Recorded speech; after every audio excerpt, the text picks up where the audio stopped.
Hello and welcome to Brook Abhiyantrics. In this video, we are going to talk about temperature stresses on combination of bars. And before getting into that, we'll solve one particular problem in a singular bar.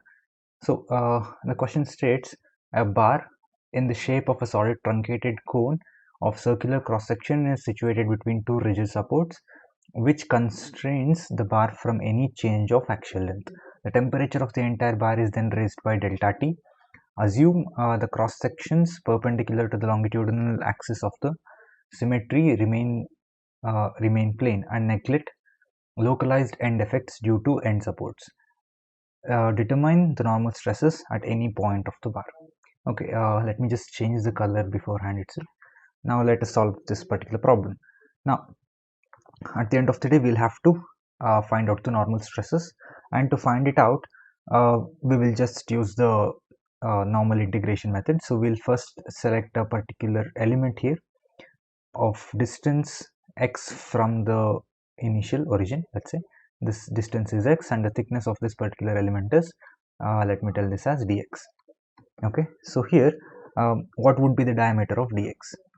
So the diameter of dx would be d1 plus d2 minus d1 whole divided by the length into the distance x in basic interpolation formula.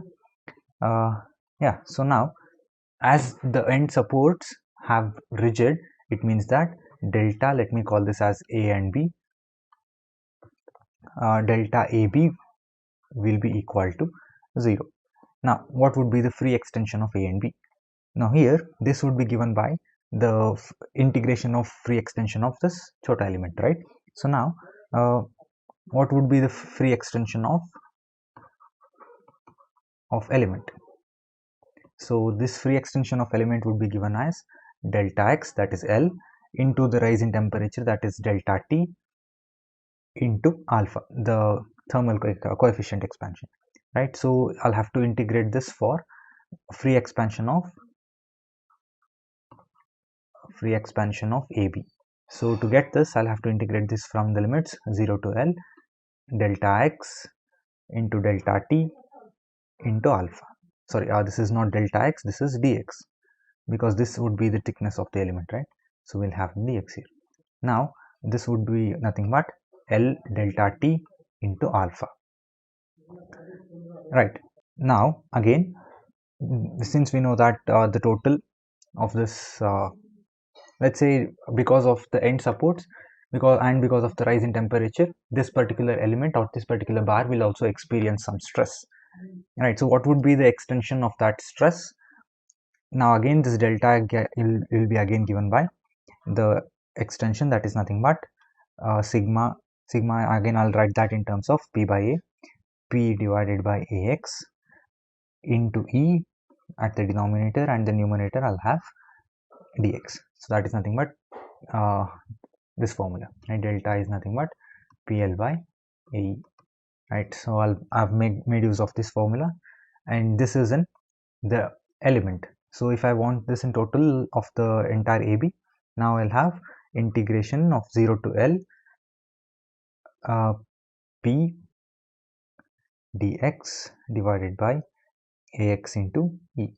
Now what is ax? Ax is given by pi by 4 into d1 plus d2 minus d1 divided by L into x whole square, right? So now if I substitute this here and if I simplify that, the final answer, I'll be skipping all of this extra steps here.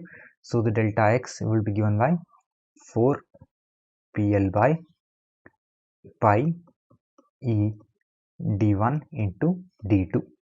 Now since we know that delta AB is equal to 0, I'll substitute both of these expressions, that is nothing but L alpha delta T.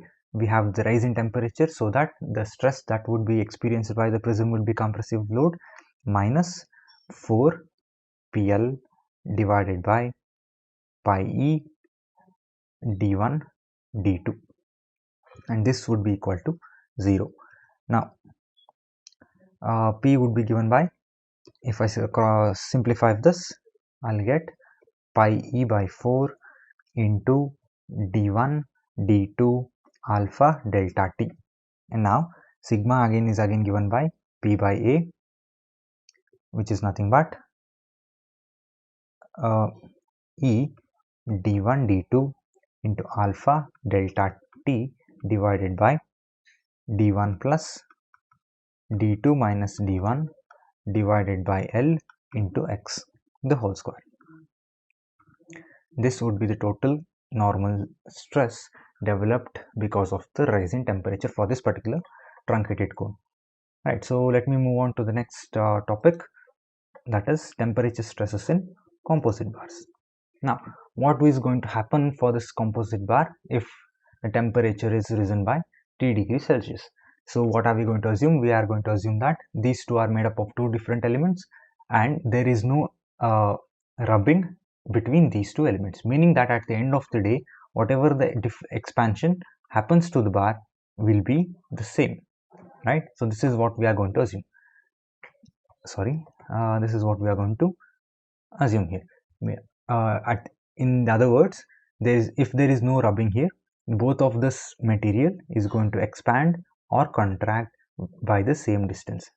If there was rubbing, let's say if I take this particular body individually, if this was the original length, if the temperature was increased, it would have gone more, right? So if I take the now element number 2 individually, if I assume that alpha 1 is greater than alpha 2, meaning that temperature or the element 1 is going to expand more compared to element 2. Let's say if again this is the original size, for the element 2 this might only expand smaller quantity, right? So if this happens, then the first element is going to experience compressive load, right? So the second element is going to experience the tension load, and the stress would be tensile in the second element, the stress would be compressive in the first element. And how exactly are we going to solve? The load that these two elements would be experiencing will be the same, that is nothing but P1 will be equal to P2, and we'll have sigma 1 A1 will be equal to sigma 2 A2. We'll have one expression of this, and also we'll have the extension, the total expansion, that is nothing but delta 1 will be given by delta 2. With these equations we'll be able to solve any given problem here. Now what would happen for a composite bar if the temperature is lowered? Again, if the temperature is lowered, these two elements together is going to contract by same amount. Again, if I assume alpha 1 is greater than alpha 2, the temperature 1 might contract more compared to the element 2 if there was rubbing between the surfaces. And if we assume there is no rubbing between the surfaces, the extension or the contraction will be same between both of them. Now what is going to happen to the element number 1 here? So element number 1 is going to experience tensile loads because of the stress developed if the ends are rigid. That is important. And the element number 2 is going to experience compressive load if the ends are fixed. And if the ends are free, and if the element or if the bar is able to expand or contract, no stress is going to be acted upon this, right? So now what's going to happen for the bars which are in combination, right? So if they are in series, let's say if we have element number 1 or element number 2 here with different materials, now what's going to happen here? Now this particular element is going to again experience, if the temperature is raised, let's say if the temperature is raised, this element is again going to expand, and even the element number 2 is going to expand, right? So here this is going to experience compressive loads, and this guy is again going to experience compressive loads, right? So because of this compressive load, we are going to have a reaction force here, right? So this element number 1 is trying to expand, meaning that we are going to have a reactive force developed at, let me call this as 1 here, R1, and again I'll have a reactive force for the element number 2 as well, right? So now I can use static equilibrium for this. Since there is no external load acting upon this, I'll have R1 is equal to R2, and also I'll also have the compressive load on both of these will be again same. Again we'll have P1 is equal to P2.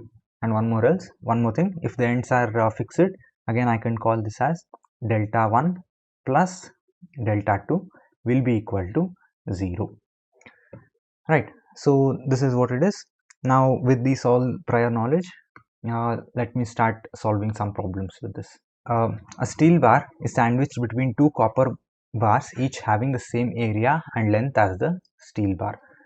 At an initial temperature of 10 degrees Celsius, they have given T1 as 10 degrees Celsius. Okay, they are rigidly connected together at both ends. When the temperature is raised to 260 degrees Celsius, so we'll have T2 is equal to 260, and T is given as T2 minus T1, that is nothing but 250 degree Celsius. The length of the bar increases by 1 mm. So again we have delta is 1 mm. Right, so determine the original length. So I'll have to find out L and the final stresses in the bar. So I'll have to find out sigma. Take, we have ES value, we have EC value, we have alpha for steel, and we also have alpha for the copper. Right, so we have a steel bar is sandwiched between two copper bars. Let me draw a small schematic for this. We have something like this,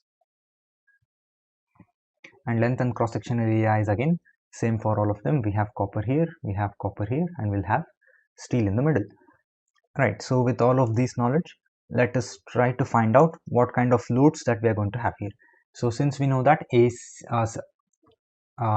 alpha C is greater than alpha S, meaning that the copper is going to expand more compared to the steel, meaning that in copper we are going to have compression. Again they have said that side here is rigidly connected together at both ends, so both of the ends are rigidly connected. So copper is going to compress, is going to experience compressive stress, and steel is going to experience tensile stress, right? So now, again they've also given that as the area of steel is equal to area of copper, and with all of this, let me go with sigma S AS is equal to sigma C into AC, because the compressive load acting on meaning the load acting on all of these bars would be same. Now here the area term will be cancelled out, so now we have sigma S will be equal to, so now instead of writing just sigma, I'm going to write 2 sigma here, because we have two copper bars, meaning that we'll have 2 sigma C, right? Okay, now with this I am going to use the next expression, which is going to be delta S is equal to delta C, because since there will be no rubbing between the interfaces between all of them. So let me write the expression for the delta S. I have L alpha S T. For the steel, I'll have tensile load, meaning that I'll have positive value here, sigma S into L divided by ES is equal to, I'll have L alpha C into T minus sigma C L by EC. All the term has L will be cancelled in all of this. Now again I'll substitute all the values. I'll have alpha S is given by 12 into 10 to the power of minus 6 into 250 plus, I don't know the value of sigma S, but I can substitute the ES value, and if I take that in the numerator, I'll have 5 into 10 to the power of minus 6 into sigma S is equal to 4. I have 18 into 10 to the power of minus 6 into 250 minus sigma S divided by 2 into 10 to the power of minus 5, 2 into 10 to the power of plus 5. Now if I simplify this, I only have sigma S in this particular equation. I have sigma S is equal to 150 Newton per millimeter square. Right, again with this I can calculate sigma C as well. Sigma C is again given by sigma S divided by 2, and easily we can find that out, not a problem. And next we have delta of steel is given as 1 mm, right? So the total delta is given as 1 mm, so I can go with L alpha s into T plus sigma s L by E, that is given by 1.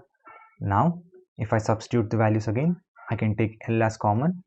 I'll have 12 into 10 to the power of minus 6 into 250 plus I have 150 divided by 2 into 10 to the power of 5 is equal to 1.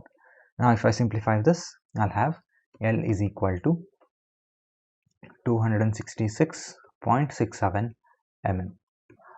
This would be the original length of the composite bar. Okay, let me move to the next question now. Okay, a composite bar made up of aluminium and steel is held together by two supports as shown below. The bar are stress free at a temperature of 42 degrees Celsius. So I'll have T1 given as 42 degrees Celsius. What will be the stresses in the two bars when the temperature drops to 24 degrees Celsius? So I'll have T2 is equal to 24 degrees Celsius. T is given as the drop in temperature is given by 18 degree Celsius. Okay, note that I have not used minus here. I'll be using the sign convention for stress, not for the temperature. Right, now we have sub questions here. If the supports are unyielding, so let me solve this particular case and then I'll come back to the second case. The constants are E for aluminium is given by 0.7 10 to the power of 5. They have given for E for the steel, and they've also given the coefficient of thermal expansion, that is nothing but alpha for aluminium and steel. Right, now first of all, if the case A, if the composite or the bar is unyielding, it means that the forces experienced by both steel will be equal to the force experienced by the aluminium, which is nothing but sigma s into as is given by sigma a into aa. Right, so now if I substitute the values, I'll have 160 into sigma s is given by 240 into sigma a. Right, so now sigma s is given by 1.5 into sigma a. Right, so I'll call this as equation number 1. Okay, since we have a series combination of bars, I'll have delta s plus delta a will be given as 0 since this is unyielding support. Right, so now for steel, I'll have, since it is a drop in temperature, the material is going to contract, so the free expansion is going to be in negative, minus ls alpha s T plus, since it is in drop state, meaning the temperature is dropping, for steel it is going to experience tensile load. Right, same for aluminium as well, even aluminium is going to experience tensile load. Right, so plus sigma s ls by es. Now again, a free expansion of aluminium, free expansion is going to be negative, so we'll have La into alpha a into T plus sigma a La by Ea. Whole of this is equal to 0. Now I can substitute the values directly. I'll have minus 500, the length of steel is 500 mm, minus 500 into alpha s is nothing but 12 into 10 to the power of minus 6. The drop in temperature is 18 plus the sigma a. I'll substitute sigma in terms of aluminium, so I'll have plus 1.5 sigma a into 500 divided by 2 into 10 to the power of 5. Now minus La is nothing but 250 into alpha a is nothing but 24 into 10 to the power of minus 6 into 18 minus, plus, we have sigma a into the length of aluminium is 250 divided by 0.7 into 10 to the power of 5, and whole of this equation is nothing but 0. Now if I simplify this, the only unknown is sigma a. Sigma a would be given by 29.5 Newton per mm square. right? So now sigma steel will be given by 1.5 into this value, that is nothing but 44.3 Newton per mm square. Now let me just go back to the second part of the problem. The second part says that the support come nearer to each other by 0.1 mm. So they have given us the total deflection as 0.1 mm, meaning that delta S plus delta A is equal to 0.1. And now if I substitute the values again, I'll have minus ls alpha s into T plus sigma s ls divided by es for steel. Now we have free expansion of aluminium. I'll have La alpha A into T plus I'll have sigma A La by Ea, and whole of that will be equal to 0. And again from the equation 1 I can substitute this as 1.5 into sigma A. Now whole of this equation has the only one unknown, which is sigma A. So now sigma A would be given as, I'll be skipping all the substitution and calculation. I'll have 15.84 Newton per mm square. Now sigma S would be given as 23.77 Newton per mm square. Note that if there is any deflection, the stress experienced by the body is going to drop down, right? So as we know that if the body is free to expand, so the stress totally would be 0. Right. Let me move on to the next problem here. A composite bar shown below made of steel and copper. Right.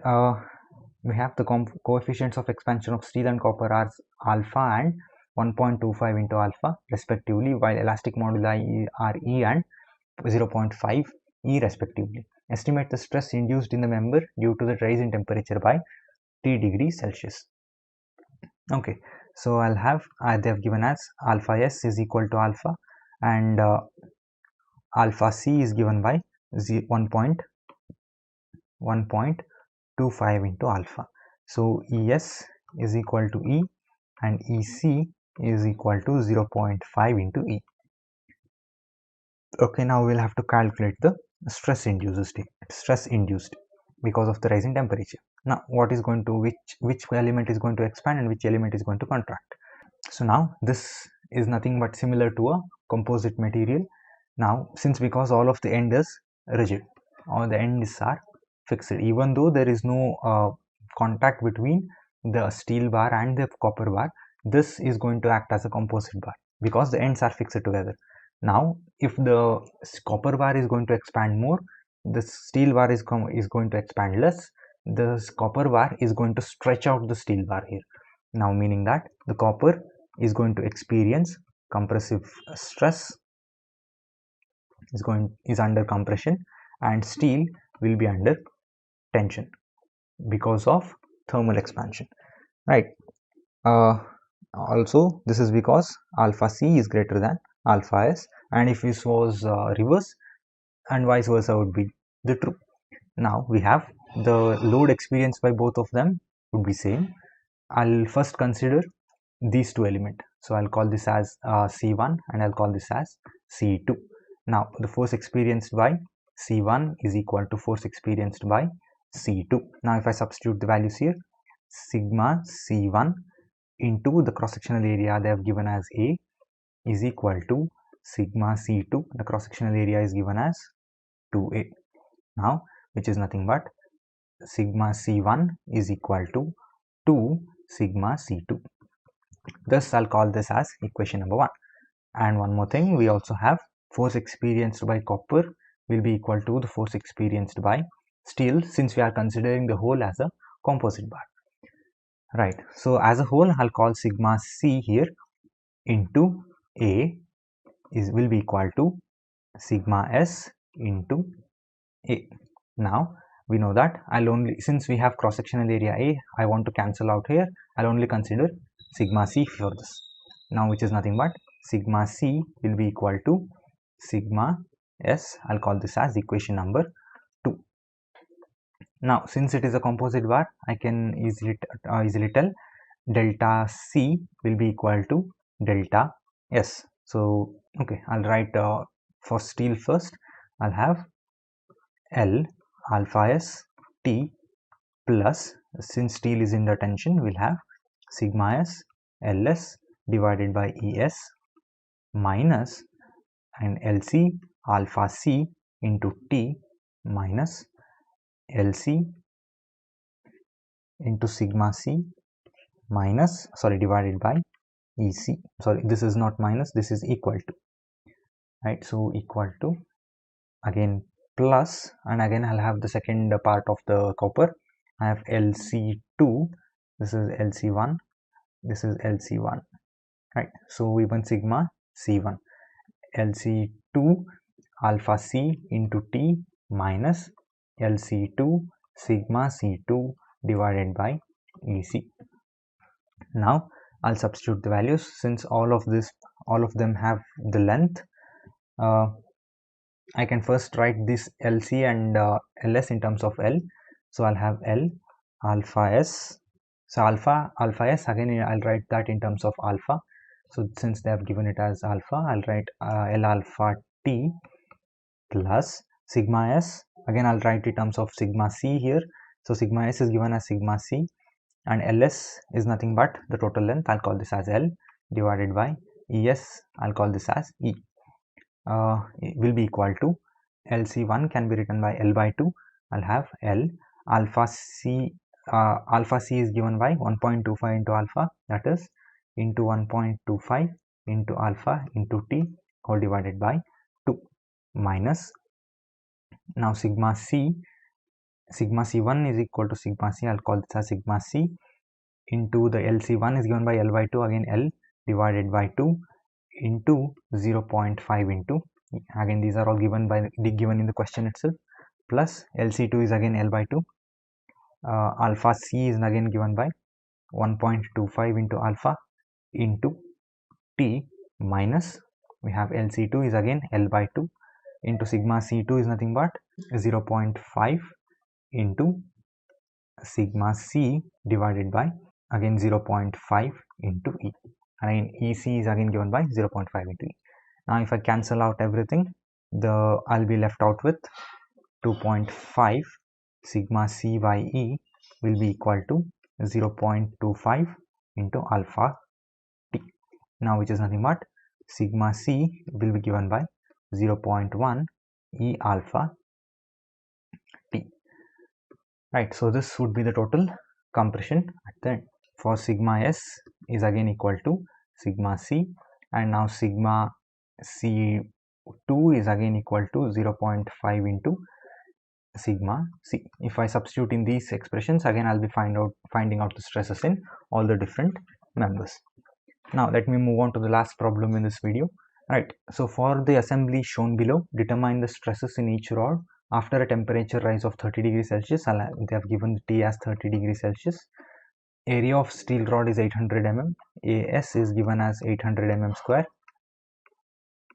Area of bronze rod is given by, I'll call this as AB, is given as 1400 mm square, and ES is given as 200 kilonewton per mm square. I can write it as ES is given as 2 into 10 to the power of 5 Newton per mm square, and EB for bronze is given as 80 kilonewton per mm square. I can write this as 0.8 into 10 to the power of 5 Newton per mm square.